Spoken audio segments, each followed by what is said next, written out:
What did she get wrong? So one of my rules is I don't do coffee or drink dates. It works for some people. If you like it, I love it. This video is not for you. Keep scrolling. However, for me, as for me and my household, we're going to have higher standards. I'm talking to this guy, and I'm going to read it to you because we've been talking for a couple days, and he started talking about meeting up. So he said, we should get together over some pear and lychee cocktails soon. And I said, that's really sweet, but I prefer dinner. I like to get dressed up. Now, I always try to say it nicely because I don't want to be like, I don't accept drink dates. Like, you don't have to be mean. You don't have to be, you can be nice about it. And he said, I see. What type of places do you have in mind? So I sent him a list of places that I've been like wanting to try, all sorts of different budgets, okay? It ranges from like medium to a little bit higher, all different locations around the city, so he can choose like what works for him, you know, timing and budget wise. So I sent the list of places. He says, these places sound really nice. I think it'll be fun to get to know each other over some nicer dining options. Here it comes though. But I wanted to let you know up front that if we were to meet at one of those places, I'm comfortable splitting the check. I usually will do drinks or something on the simpler end for the first meetup to see if there's a connection first. What's up, guys? It's Bad Decisions, where we watch people make bad decisions. It's your boy Sherm. It's your man Jay.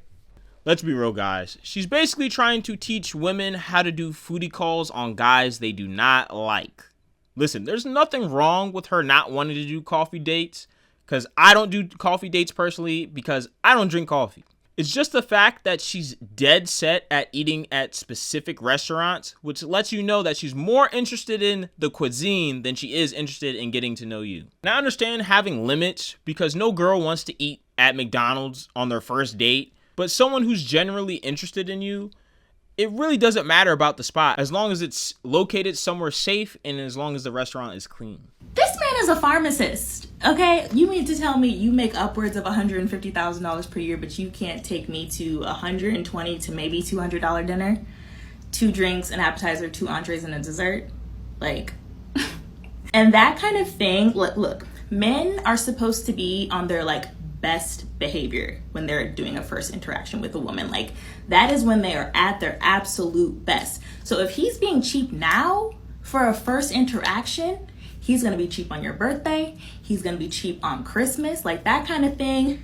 That only gets worse. It never gets better. That is the type of man that's going to want you to work full time, pay half the rent when you guys move in together, do the majority of the housework because he doesn't want to hire a housekeeper, raise the kids, plan most of the things, and then after you do your 16-hour shift of labor, he's going to want you to be happy and sexy for him, for his pleasure that night. Like, that's the kind of life you're looking at. She mentioned that a man who would suggest a coffee date, tea date, going out to grab a drink, which drinks are not cheap these days to begin with. She mentions like a $16 drink.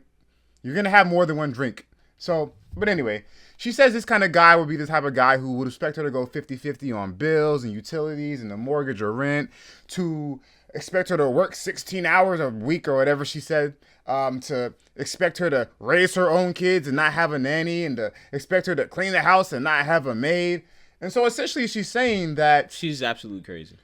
not only is she crazy, because that's been established, and I'll get to that in a second. We all know that. A man who can afford these things, the opposite of what she's complaining about, i.e. can afford a maid, can afford a tutor, can afford a nanny, can afford to have her stay at home and not work at all, can afford to take her on $200 a week trips and, concerts. The man's going to look for a woman with a certain mindset. The mindset that I doubt she has, based upon what she was saying in the video. I'm just going off what she said in the video. And so, it's one thing, listen, if her outcome is like you said, if her outcome is she wants to teach other women, or maybe just for her, right? If her goal is to go experience things that she either can't afford herself or if refuses to pay for herself, like these nice concerts and these nice meals, then she's winning, because that's what she's getting. The pharmacist tried to give me a coffee date on a Friday. Saturday, a surgeon took me to a beautiful dinner with a view. The next day after that, this other man took me to this food event where the tickets were $250 because he wanted us to have VIP. So don't feel scarce about it, because there are plenty of men, there are a plethora of men that would be more than happy to show you a good time. So never settle. Date until you find the best man for the job, and you got this. Some guys won't do it. They have standards or whatever you want to call it. Like the guy who said respectfully, I'm going to not pay for your 5-star Michelin meal just on our first date. No, thank you. For the courtesy of yourself. Right. You know what I'm saying? Like, again, let me stay on point here. If that's her goal, she's winning. But if her goal is to find this man, this top 5% man who she's describing for a long-term relationship, i.e. marriage, she's not winning. She's going to lose. I mean, she's not winning at all if you have to trick someone into doing that. Because that's what it is. You're tricking someone into doing it. Because if he's saying the original spot he wants to go to is none of the spots you mentioned to, and you're like saying, oh, we'll go here because that's where it's a strategy you're using to trick people to go to the spots that you want to go to. Facts. Let's just be real. It's a strategy. And her rationale is just... I mean, she just has a completely bad mindset. And I think with her mindset, she's only going to attract sugar daddies. And listen, if that's what you want to go to, sugar daddy, then that's cool. But it's obvious that she doesn't view men very positively. Yeah, I'm going to have to piggyback on that for a second, which I hate that piggyback word. But she literally said, like 30 seconds in the video, that 1 in 5 men are crazy. Let's take it even deeper. When women go out with a man that they do not know, they take a huge risk. Men are crazy, okay? Do you watch the news? Like 1 in 5 men are violent. He could unalive you. He could RAPE you. He could stalk you. He could harass you if he feels like it. Like, it is very dangerous, extremely dangerous. When you go out with a man, you have to share your location with your mom and your friend. You have to send a screen recording of his Hinge profile and the conversation that you guys had so that if you go missing, they have context. You have to text your friend every half an hour while you're with him to let her know that you haven't been beheaded. You have to take an Uber so that he doesn't know what kind of car you have, and just in case he's crazy. And then when you get home, you have to text somebody to tell them that you made it home alive. Men aren't doing that. And she wasn't speaking like hyperbolically or to be dramatic. She literally tried to cite that. I forgot what she cited, but she literally tried to cite that as an actual fact. Well, I mean, she's basically just using it as an excuse to use guys to get what they want. Like, oh, we should do it because 1 in 5 guys are crazy. And like, I mean, you could, come on, guys. That's manipulation 101. Look at what she's doing. But like I said, I mean, she's ultimately just finessing herself. And I mean, it just, girls like that who like have that kind of demeanor, you could see that coming from a mile away, man. Yeah. That's not like, she thinks she's like giving game on people and this is how you do this and he'll never notice. And I'll say this in assault, like, listen, people can detect BS from a mile away. And that's BS. Come on. Like, I'll give you a list of things and then we'll see where I want to, like, come on, man. You know, nonsense. It's nonsense. You know what's scary to me is that this video has 230, at the time of us watching this, 231,000 likes and 23.6 thousand shares. And I know at one point in the video she mentions, like, oh, because I wear makeup. Like, you don't have to wear makeup. This is the thing for me. Like, I know men. The number one thing men are judging you off of is your looks, right? When they see you, they meet you, they're gonna be like, okay, how beautiful is she? Is she put together? Do I find her attractive, right? That's the number one thing. Your personality may come second, sure, but the first thing is how you look, right? So with that in mind, my NARS Radiant Creamy Concealer costs $32, okay? Why would I put on a full face of expensive makeup, do my hair, make sure my nails are done, make sure there's no hair on my body, and then come and spend 2 hours of my time talking to you for an $8 coffee or a $16 cocktail? Be oh so for real. I'm a person to be complete, and listen, this just might be me, I don't know. Yeah, it might be preference, but I don't really like a whole lot of makeup to even begin with. But makeup is also a choice. You don't have to wear a bunch of makeup, like, because let's be honest, if you're with somebody, they're not gonna wear makeup around you all the time. Okay, everybody, there's physical attraction for everybody. A woman's gotta be physically attracted to you. A man's gotta be physically attracted to you. And when you go on a date, it's an audition for both parties. Like, I don't understand why that's, like, mind-blowing. Like, yes, is he auditioning and seeing, like, maybe does he want to take you to a better spot in the future? Probably. But guess what? You're doing the same thing. Do you want to move forward with him in the future? Yes, you are. So you're auditioning him.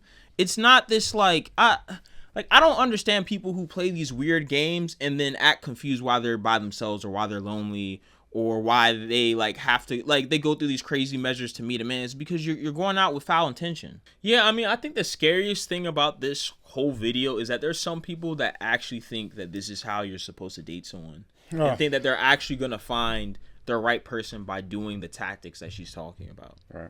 Yeah, I think her tactics work well for women or men. Well, okay, fine. Just women. For women, okay. Yeah, isn't that? It's different. You Yeah, can't do that. Yeah, I can't. Tell a girl these are the spots I'm gonna eat at. Like, It's not gonna work. So this works well for women who have the goal of achieving a certain lifestyle via dating. They want to go to the fanciest restaurants, take the nicest trips, and have these great experiences, all at the expense of a man, a high net worth individual. Oh, well, by definition, maybe not, but by a man that has a decent amount of money, and that's what they're looking to get. yeah. But if people are following her with the idea of actually finding someone to settle down and marry, I don't know if you should really follow her teachings, because I mean, may they work for 5%, 10% of women, maybe, but for the majority, it's not going to work. It's not gonna work, and not only that, but you're adding to the decay of the dating market. Facts. Because the man that's going to do that, oftentimes, just like she's looking for something out of the situation. Yeah, he's looking at something. Like I said, both parties are auditioning for both parties. So my thing is, I don't like the coffee or drink date because they're trying to audition you to see if you are worth an actual dinner. This is just one of those situations that, like, I mean, listen, the internet does a lot of good, but unfortunately the internet can also do a lot of bad. And when you have these just crazy messages that have really unrealistic standards and that encourage people to act dumb and not accept things, like, you have to think, like, how'd your grandparents meet? You think your granddad took them out to Roof Chris? I mean, Roof Chris probably didn't exist back then, but you guys know what I'm talking about. Like, he probably set up something small. They probably had popcorn at a movie theater. They probably ate at a park.